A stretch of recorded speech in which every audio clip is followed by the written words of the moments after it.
وَإِذَا أَذَقْنَا النَّاسَ رَحْمَةً مِّن بَعْدِ ضَرَّاءَ مَسَّتْهُمْ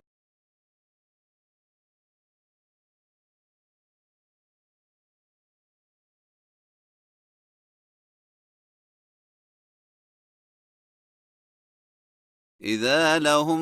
مَّكْرٌ فِي آيَاتِنَا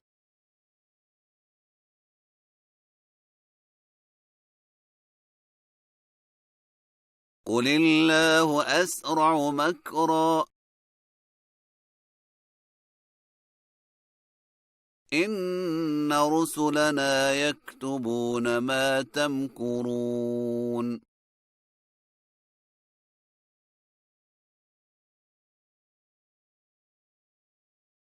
هُوَ الَّذِي يُسَيِّرُكُمْ فِي الْبَرِّ وَالْبَحْرِ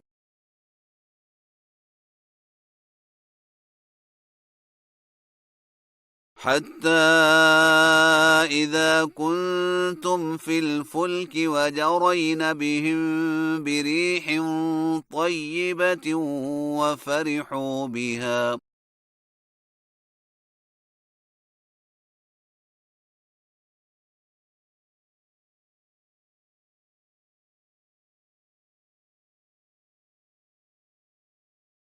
جاءتها ريح عاصف وجاءهم الموج من كل مكان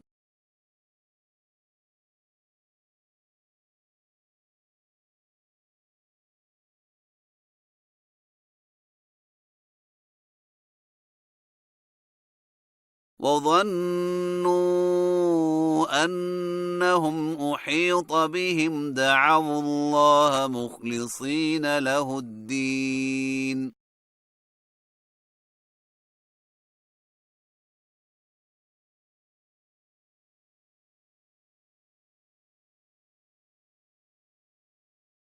لئن أنجيتنا من هذه لنكونن من الشاكرين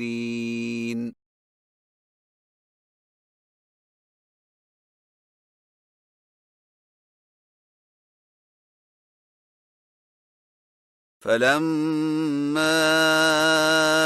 أنجاهم إذا هم يبغون في الأرض بغير الحق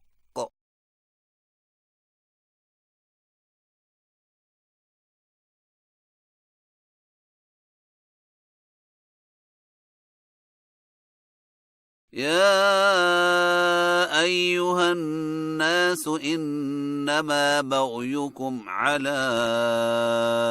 أنفسكم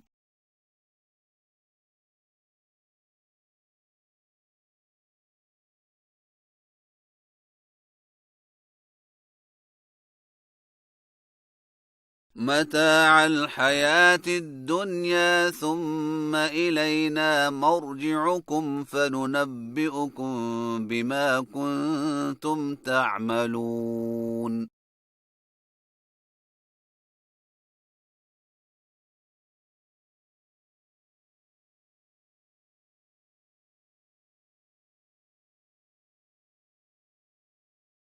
إنما مثل الحياة الدنيا كماء إن أنزلناه من السماء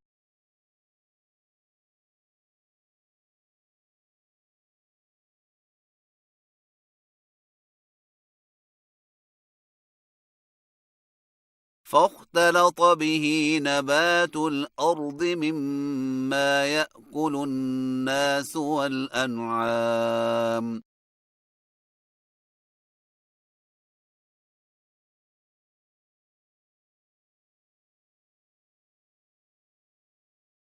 حتى إذا أخذت الأرض زخرفها وزينت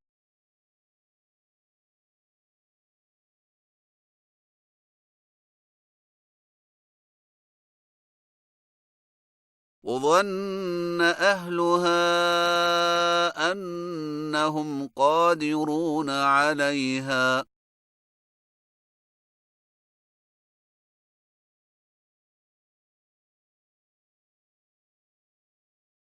أتاها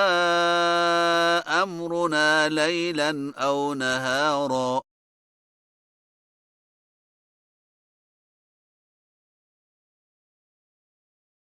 فجعلناها حصيدا كأن لم تغن بالأمس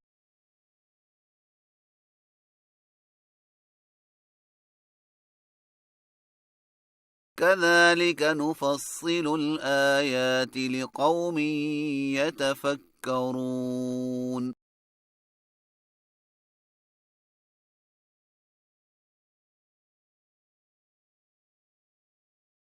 والله يدعو إلى دار السلام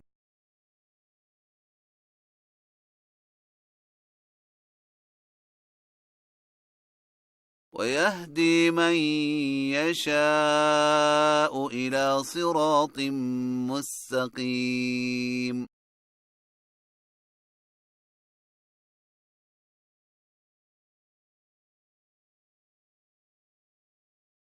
للذين أحسنوا الحسنى وزيادة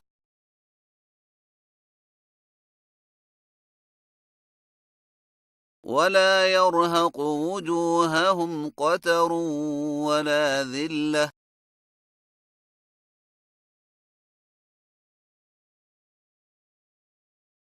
أولئك أصحاب الجنة هم فيها خالدون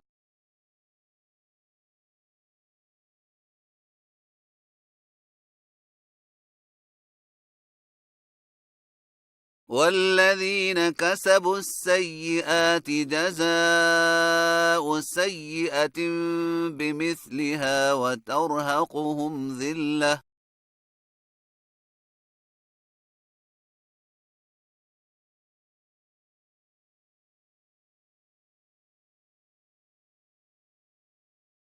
ما لهم من الله من عاصم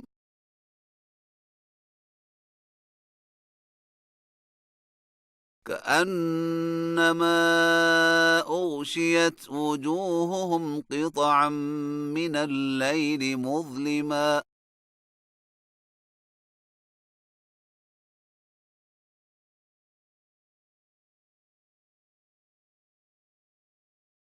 أولئك أصحاب النار هم فيها خالدون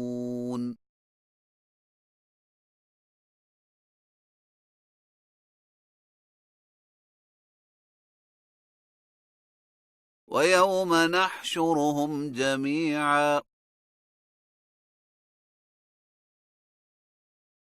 ثم نقول للذين أشركوا مكانكم أنتم وشركاؤكم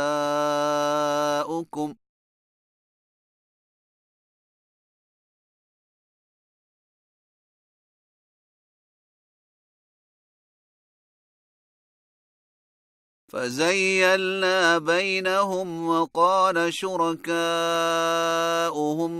ما كنتم إيانا تعبدون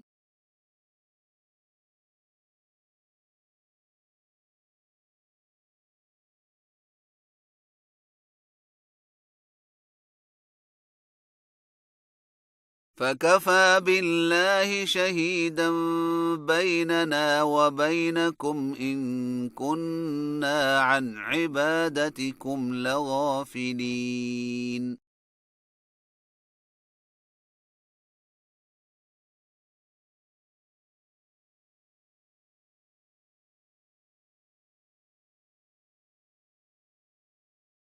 هنالك تبلو كل نفس ما أسلفت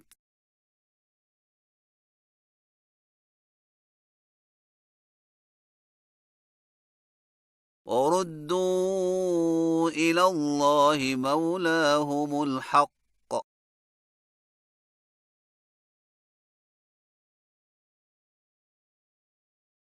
وضل عنهم ما كانوا يفترون